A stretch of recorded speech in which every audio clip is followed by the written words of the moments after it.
Huli si James mga tol.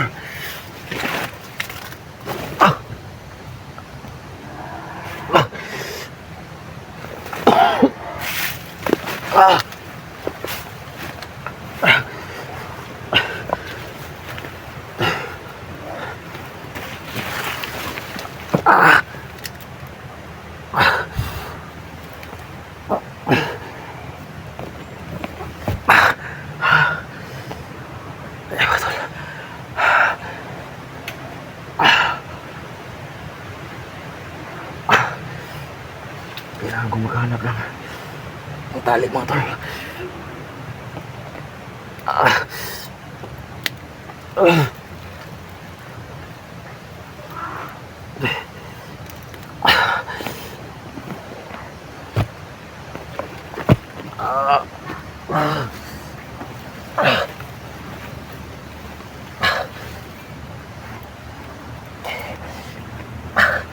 Ito yung bag ko mga tol na nakuha ni Pinuno.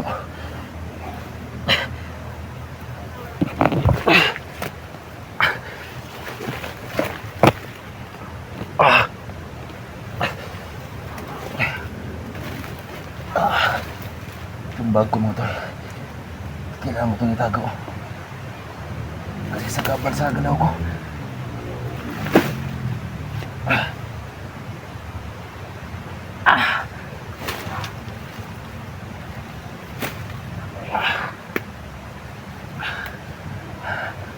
Umuwi mga tulay, may natira pa tayong kunting lakas kasi lahat ng lakas ko kinuha ni Pinuno.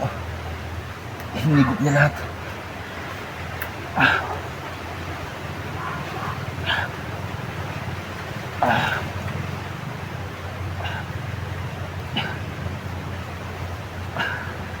Wala. Tumutol may tali mga tulo. Salamat. Hindi ko alam kung saan ito galing pero parang ano sa galingan ba? Apat na bala tulang dumama sa paa ko. Walang kung nandiyan tala mo tayo.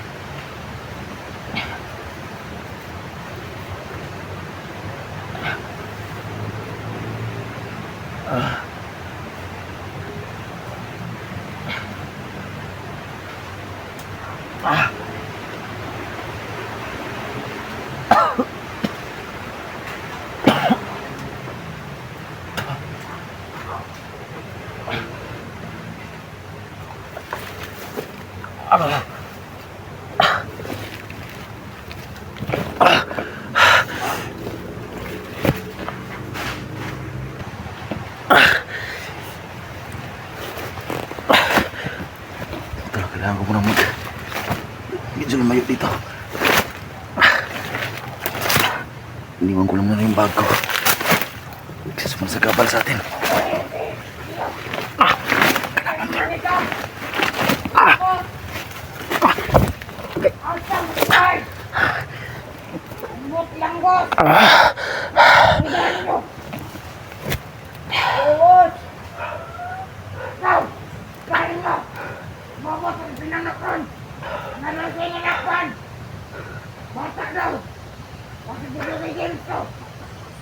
Nahuli yung bata mga tol.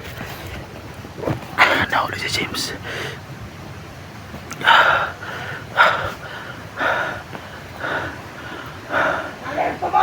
Tawan sa primo mga tol.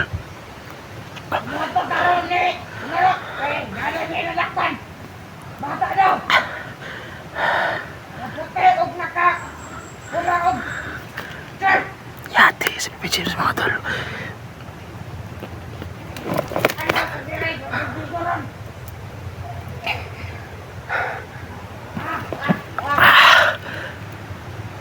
Nagyo na na itong bata ito!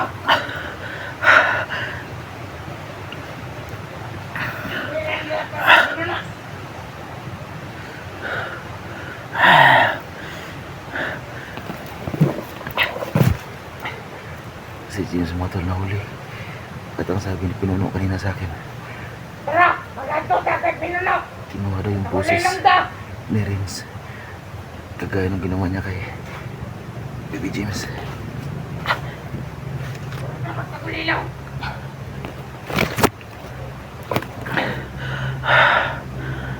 Sunod pa sa akin mga tol.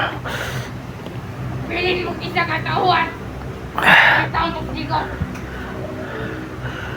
Karera ko boss! Yan. Ikaw! Karera ka! Nakitay mo ang pagulilaw para di ka makitan! Sabot mo!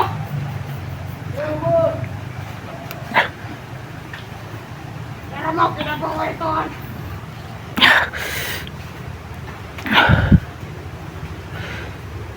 Malis na mga tol. Grabe sugat ko mga tol. Sobrang lakas ang dugo.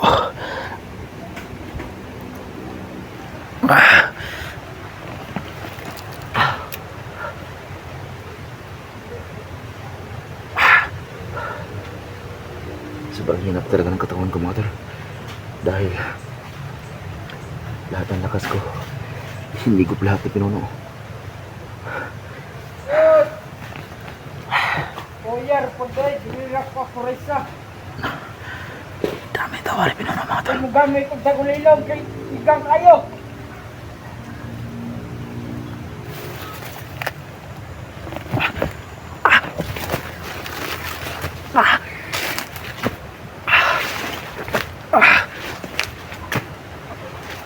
Oh! Sa mga buwan-buwan ra. Sigo na eh. Itong damit ko mga tol, galing to sa bag ko. Pinasuot ni Pinuno sa akin bago na ako binaril. Salamat talaga Baby James, ikaw nila. Bakit nakatakas ako? Pero problema mga tol, si James na naman yung nahuli ngayon. Sige na nagbanawan na ra. Sigo na eh. Patay dire!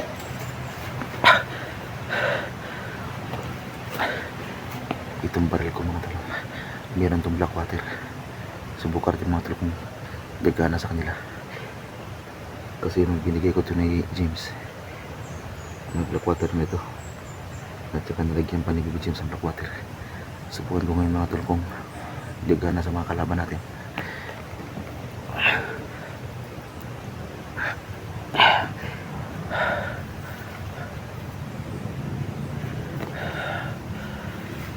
Kalaban tulong. Ano nyo? Subukan kong parilin mga tol.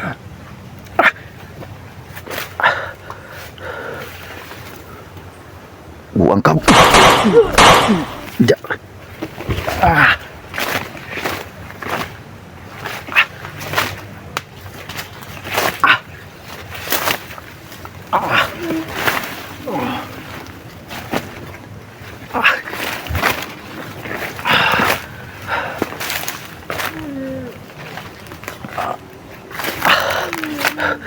Buhay pa.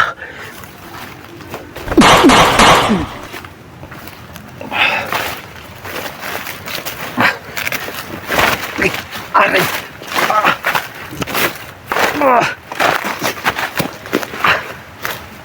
Tumama sa kahoy.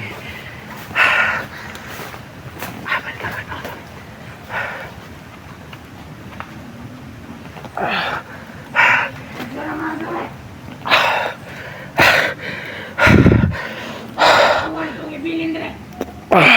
Grabe tol. Wala man. Tapi ka, Siria. Ay, daming kalaban mga tol. Ano na? Hindi na.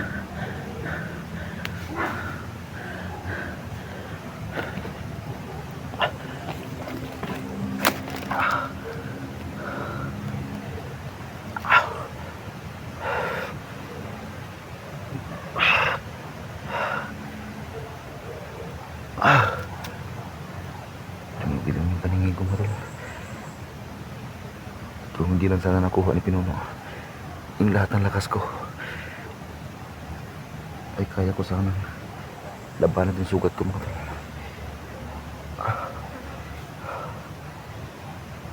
Pero hinigop lahat ni Pinuno yung lakas ko. Buti nakatakas tayo kanina kasi si James mga tol ay biglang sumulpot. Ang bubing ako yan mga tol ay si James mga tol, baka nahuli yun. Ah.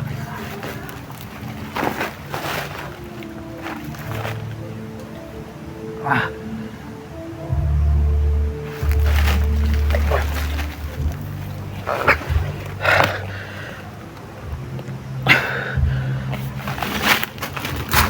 Ang tartul kedesanan.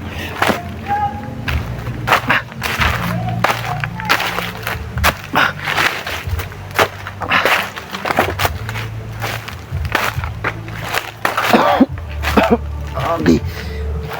Yan tol, parang may ano samahan.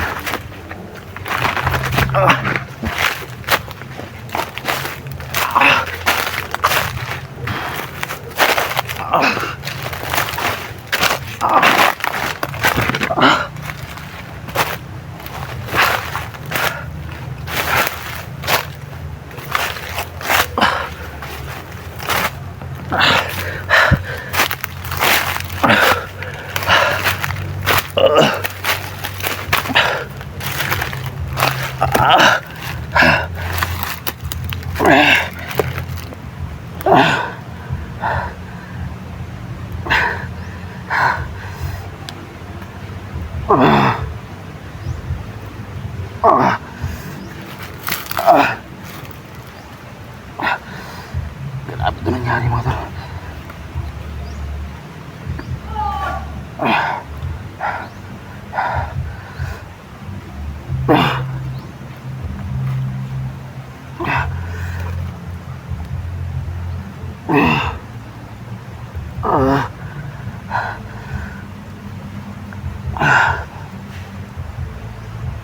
Para managlakan mga tol.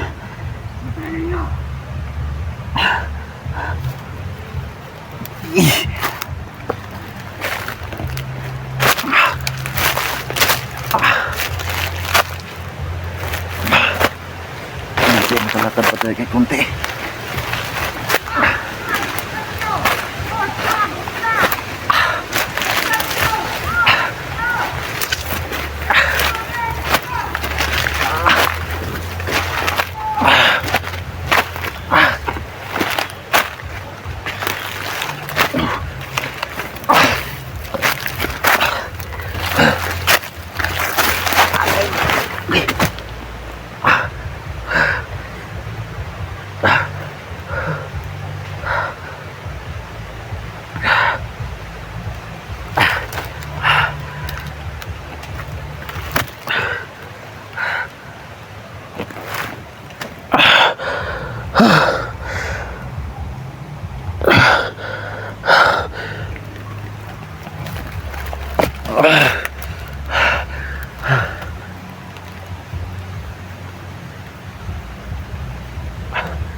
Si James mga tol. Kailangan ko makababa mga tol. At kailangan ko rin makaalay kay ama. Kasi yung talagang dahilan tol na panghina namin ni ama, yung pagbuhay niya sa dalawang bata. Kasi kung hindi lang sana nangyari yung mga tol, eh hindi mangyari sa amin to ngayon. Kasi si Ama tol, mapagmahal talaga yan sa mga bata. Kaya niya ginawa yun. Kailangan ko ulit mag-alay ng kambing para may ligtas si Baby James. At katawan ko lang tol yung pwedeng saniban sa mga mabubuting kulto. Kasi ngayon tol ay lumabas na, gaya ng sabi ni Baby James mga tol sa inyo. Ito yung kinatakutan ko, na magsilabasan ang masasamang kulto. Pero may solusyon dyan mga tol. Ang makapag-alay ulit ako ng kambing para makapasok si Ama at si Pinunong mabait sa katawan ko. Kasi yun ang bulong talaga ni Pinuno sa amin, yung Pinuno namin mga tol na mabait. Kapag makaalay ako ulit, siya na mismo ang papasok sa akin, hindi muna si Ama.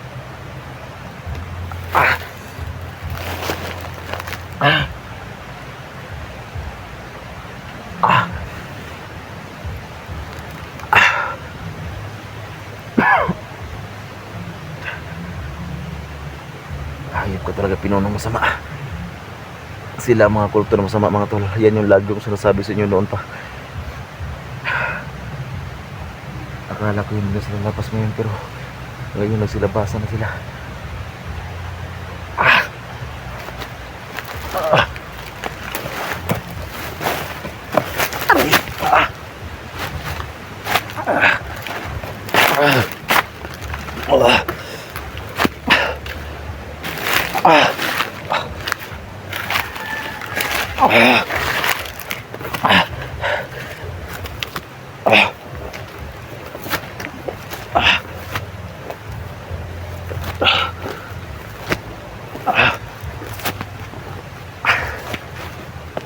Hirap ako maglakad mga tol. Sana mga tol may makatulong ulit sa akin para makapag-alay ulit ako ng kambing mga tol, para madali na makapasok si Ama sa akin ulit at doble na yung lakas mga tol ang makukuha sa katawan ko kapag makaalay ulit ng kambing. Doble na, yan yung sabi ng Pinuno namin. Yan talaga ang mortal naming kaaway mga tol nung buhay pa si Ama. Yung mga masamang kulto na yan.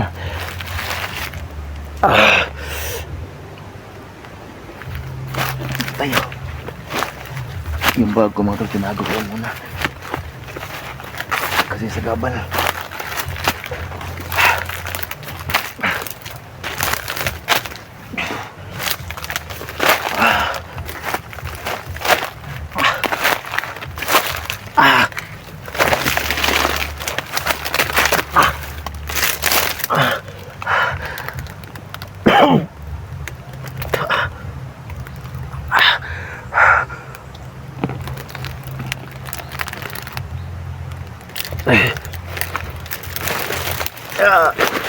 Aray ko.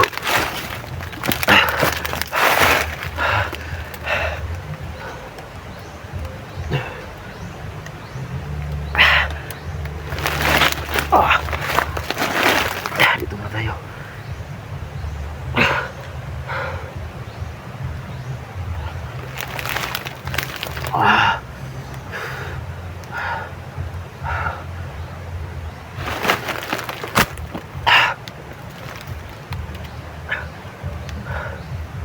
Grabe yung ginawa sa akin puno ng mga tol. Kinuha pa lahat ng kapangyarihan ko, hinigop niya lahat. At binaril pa ako ng 4 na beses.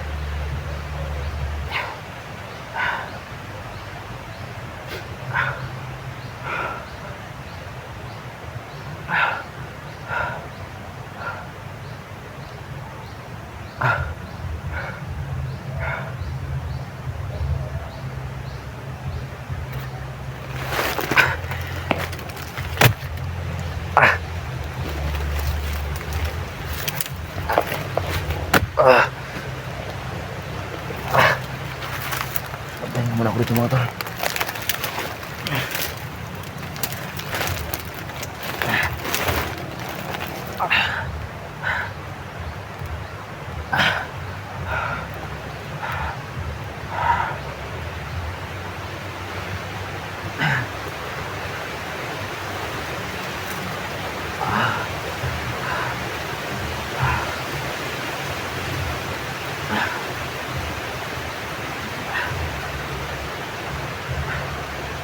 Medyo huminto na yung dugo.